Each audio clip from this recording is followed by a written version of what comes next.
More drama tonight for North Melbourne's Tarryn Thomas, who, in another example of his off-field behaviour, Lloydie, over the course of the weekend, distributed this video socially on social media. Now, it was albeit meant to be for a small group of close friends. It has found its way to the wider domains. Also in Sydney on the same weekend, attended at a party. In isolation, nothing major, but it's a cumulative issue with Tarryn Thomas. And as we speak tonight, and before we get your views, and I'll tell you what I know about this situation, North Melbourne was forced to make a statement, another statement pertaining to this behaviour of Tarryn Thomas. And it's basically, again, delayed and further protracted his return to the football club, the reference there being to the inadequate progress that is yet to be made to allow him to return.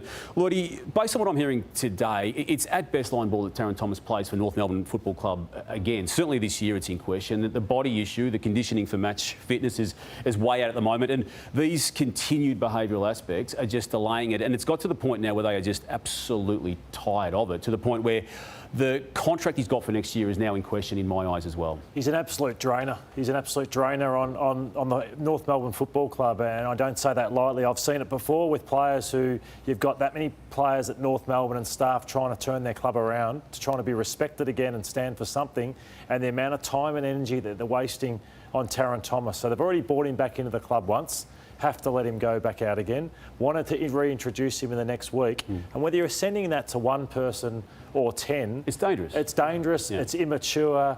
Again, he's losing more respect from the footballer, but more importantly, his teammates. And he's being paid hundreds of thousands of dollars while he's not at the club. So I just think that, again, he's just going to realise, Jimmy, whether it's next week, next month or in a few years, that he's wasted an amazing opportunity. Yeah, I can't disagree with any of that, Lloydie. And look, we want players to have lives. No one's denying that. But you are different, because there's different standards for you to be an AFL footballer, and what you're touching on is it's actually a privilege. And you can still, have the life that you want to live, but there's a certain standard that comes with being an AFL footballer, and North Melbourne have touched on this themselves. And I think the line they use, you act your way in, you act your way out. And I don't think that sort of behaviour, jumping in a car, going to Sydney and doing that, is acting your way in, and that statement reflects that, Damo. I'm just concerned, who's advising him? Like, everyone's got a circle of friends or people you lean on, or you pick up the phone. If he's called a mate and going, I'm going to head to Sydney while I'm trying to make my way back to North Melbourne, surely someone's going, should you? Yeah. Shouldn't you just stay at home? Whether he listens, though, that's the... Yeah, but you can't do anything about it if someone chooses not to listen. But I just want to reiterate the point being, we want them to live their life, but there is a certain standard to be part of an AFL club. Dana, can you explain to us what it takes to sack somebody? Like, is it not as simple as just saying, we've had enough, you're done? It's more restrictive under the AFL contracts than other sports, and that is an issue. Lord, you talk about who advises. Well, he chose today to speak to Mitch Cleary at Channel 7 in his first interview since all this issue blew up, and the club, North Melbourne, was not aware of what you're about to see. I'm doing everything I can to get back, and the club's helping me and directing me. Seeing a lot of people outside of the club trying to get help, and the club's doing an amazing job for me. Look, it must be said, North Melbourne is mindful of his welfare as well, and it is tiring of having to be mindful of that, given his own behaviours around it. But they're not going to abandon him, at least while he's contracted to them, but it is absolutely line ball.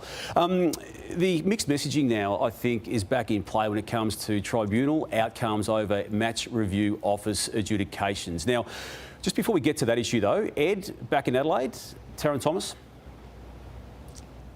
Yeah, good on you guys. I'm going to speak to Gil McLaughlin in a few moments' time and I'll get his thoughts on it. I've been through this, obviously, as a president for a long time at football clubs. One of the things that I always held dear to my heart was your club have to take it. If a player's got fleas, they're our fleas and you have to look after him. To answer Jimmy's question before, I think that what is happening at the moment is he's living in a parallel universe at the moment on social media and away. So my point is this, it's time to get him back into that football club, to have him next to Jai Simpkin, get him next to Luke McDonald in the dressing room, to have people like Jack Zeeble in his ear, and to have his coach, and to have people like Alistair Clarkson, and to have people like Todd Viney around him, and to have Sonia Hood and those people. The football club, okay, we've got to punish him. We know he's done issues there, and this is not to give him a free ride. This is to get him in and give him a chance, because I hate seeing players get to 32 years of age. We've seen Harley Bennell in recent times trying to get back into football in his 30s. We have to give him every chance we possibly can. And the only way this bloke is going to be able to come from Tasmania as a young bloke now is to get back into a football stricture and structure and get himself going again and have the discipline around him. Otherwise, we're going to lose an absolute champion young player. But worse than that, a kid who's got his life in front of him and suddenly it'll be behind him before he even knows.